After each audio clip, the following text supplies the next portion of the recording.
You guys, I know. Converse has made like 3 million versions of the Chuck Taylor All-Star, right? And we're kind of tired of it, maybe.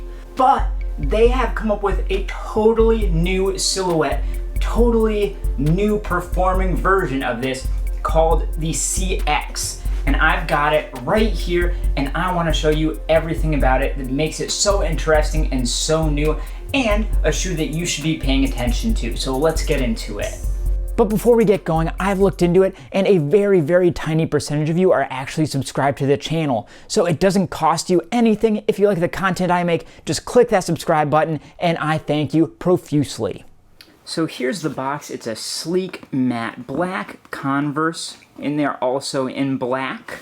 And over on this side, we've got all the good stuff, so let's get into this. So there in the bottom right, you can see this is the All-Star Disrupt CX High. Basically their new version of the Chuck Taylor All-Star.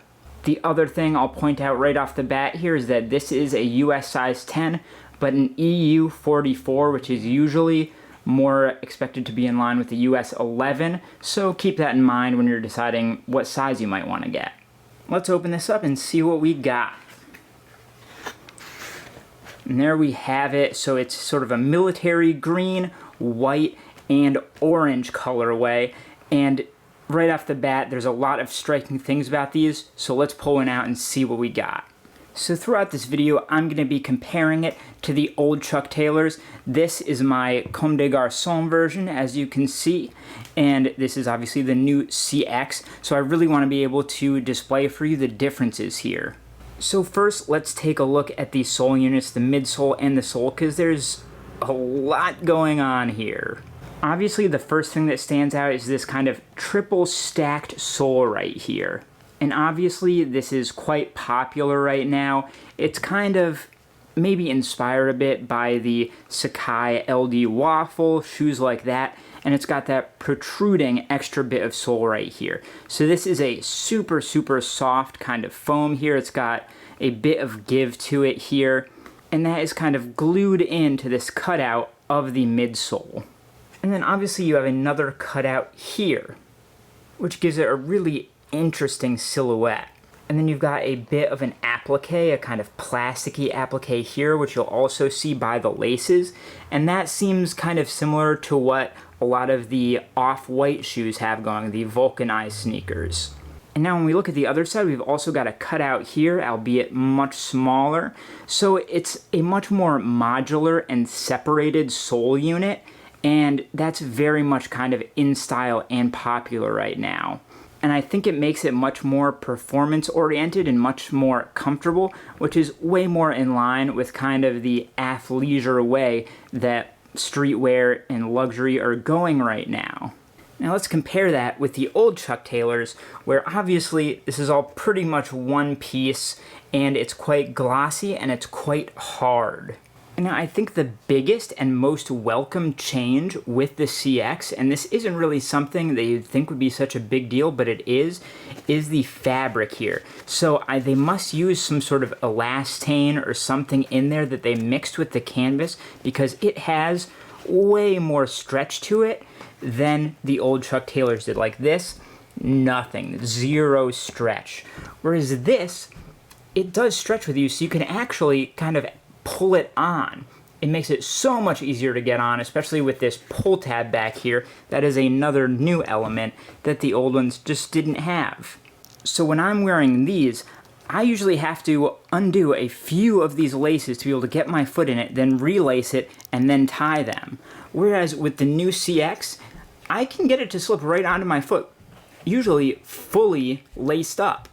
Now let's look at the Vamps, because there's also a big difference here. So in the old ones, this piece of rubber just continued over the toes. Whereas here, you've got a much softer and transparent piece of kind of plastic or rubber that goes over that. And again, that makes it a bit more comfortable and a bit more kind of performance oriented. And those plastic pieces continue over the lace area. Another problem you'll notice, and you can see it right off the bat, is that on this, with the tongue falls into the shoe because there's nothing holding it to the laces. So you have to kind of dig in and find the tongue every time you want to put it on. Whereas the new CX, It's just a tiny little loop right there, but it is very convenient because it keeps the tongue always in place where you want it to be. Now let's talk about the branding. Obviously, on the old Chuck Taylors, this was just a kind of heat press label that's on here, right? Whereas this is more of an appliqued piece of rubber that's on there, and it looks a bit higher end and a bit less cheap. Now let's talk about the big negative here, and this may not be a negative for everybody, but it is something I wanted to talk about. Obviously, the classic Chuck Taylors are a timeless design. They're probably never going to go out of style, and they're always going to be wearable and going to really fit with a large range of looks. With the CX, while the comfort is greatly improved and there's a lot of new technology and aspects to this, kind of because of that, rather than in spite of it, this shoe is somewhat chasing some trends, right? It's looking to a lot of those luxury shoes, a lot of the popular collabs, also the Adidas NMDs, and taking a lot of design elements from those. So in a way, because of that, it loses the timelessness of the classic Chuck Taylor in favor of some more modern, yet potentially trendy elements that could date the shoe within just a few years' time. So I think it's about time we tried this thing on, right?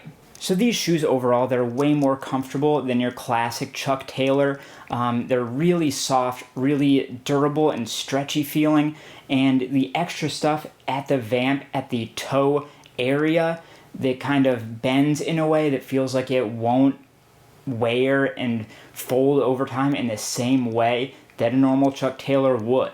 I will say that they seem to run big, so if you're considering what size to get, I would consider potentially sizing down by potentially half a size.